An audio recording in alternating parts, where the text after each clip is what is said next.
I'm Taylor Bloom, co-founder of Sport Techie, and this is an SBJ Executive Insight. Very pleased to be joined by Jim Garofalo. He's the General Manager and EVP at Kinexon Sports. Thank you for joining us. So we're here in a side room at the Bellagio. We have Intercollegiate Athletic Forum going on outside, and Jim was nice enough to give us some time after just coming off stage here. So for this insight, hoping to just kind of chat with you a bit. I'd be really curious to get your background personally before you joined into this role you're at now with Kinexon, and then I definitely want to dive into all the different tracking capabilities of Kinexon. Yeah, well, I appreciate you guys having me. It's been a fun day so far, and appreciated you moderating the time on stage. So I've been with Kinexon now 4.5 years, and joined the company from the agency world. So spent some time on the sports marketing agency world, and prior to that, spent 10 years on the Gatorade brand, working in the sports marketing group, but with a particular focus around what we called our sports influencers, right? Athletic trainers, strength and conditioning coaches, those professional organizations that supported the performance and the well-being of the athlete side of it. So I've spent the majority of my career on that side.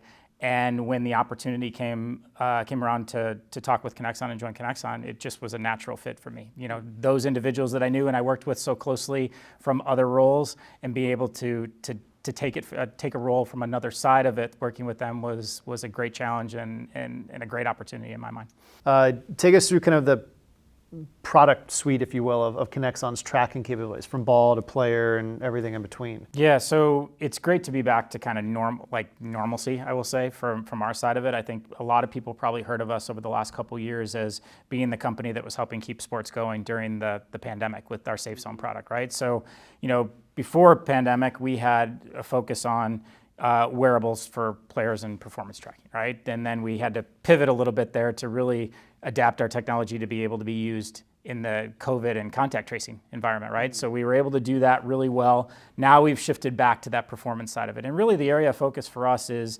we have a couple of different core products that we're focused on. We have a GPS product that we launched about 18 months ago that was relatively new for us. You know, we had primarily been focused on indoor sport, and we have some clients that use that technology outside, but to grow in the outdoor space, we needed a GPS product that was going to deliver in that. So GPS is a big focus for us right now, so we can grow in the football space and soccer as well.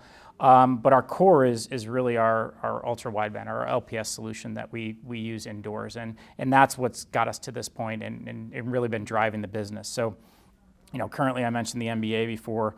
80% of the NBA is using us for their practice solution currently, and with that, we're delivering game data solutions that will be able to give an athletic trainer or a performance director, you know, when they wake up in the morning, we take that game data feed and put it through our platform, and they see game data and practice data side by side. So they're actually able to interact with that daily. And then in the college space, like we're here talking today, is that, you know, we see tremendous growth in that area because there's so much more now that they have to be mindful of. I mean, the athletes are so programmed in, there's so much going on day in and day out, and the stress on them, and like we talked mentally before and physically, they need ways to objectively measure, you know, what they're doing. And our technology has fit in very nicely in the college basketball space. We're seeing growth in the volleyball side of things, and then also starting to make some waves in the football and the soccer space as well. One of the things I've detected as a constant pattern with Sport Techies, when we're talking to interesting tech companies like Kinexon, and they're trying to expand in sports, they constantly get hit with, you guys are just a cost. I can't add cost. And then at some point, the sellers do a great job saying, no, we're actually an investment. Here's how we're going to lead to more revenue. And that pattern seems to exist from my Sport Techie lens. And I'm curious how you kind of ultimately pitch Kinexon as a revenue driving tool that can be added to the arsenal of some of your different clients, especially as you're going after the college space. Yeah, I mean, I think, you know, back to my point earlier about the handball side of it, we've done a really good job of showing, like, being able to bring a sponsor tied to that, right? So there was very little cost to the league itself, I believe, from that side of it, and they've been able to have a sponsor that helps on that part of it because it adds value to them in broadcast. I think there's probably similar opportunities to do that here in the U.S.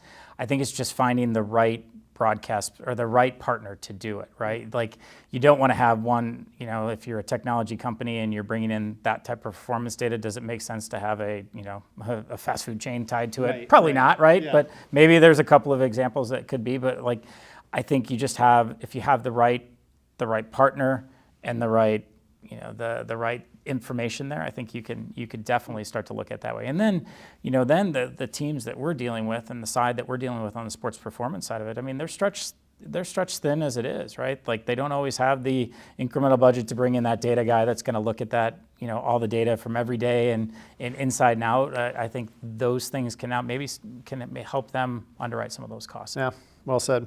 Well, Jim, thank you very much for the time, taking some time away from the event to sit down with us here backstage. And hope everyone got some great insights on Kinexon, on Jim's background. And this has been your SBJ Executive Insight.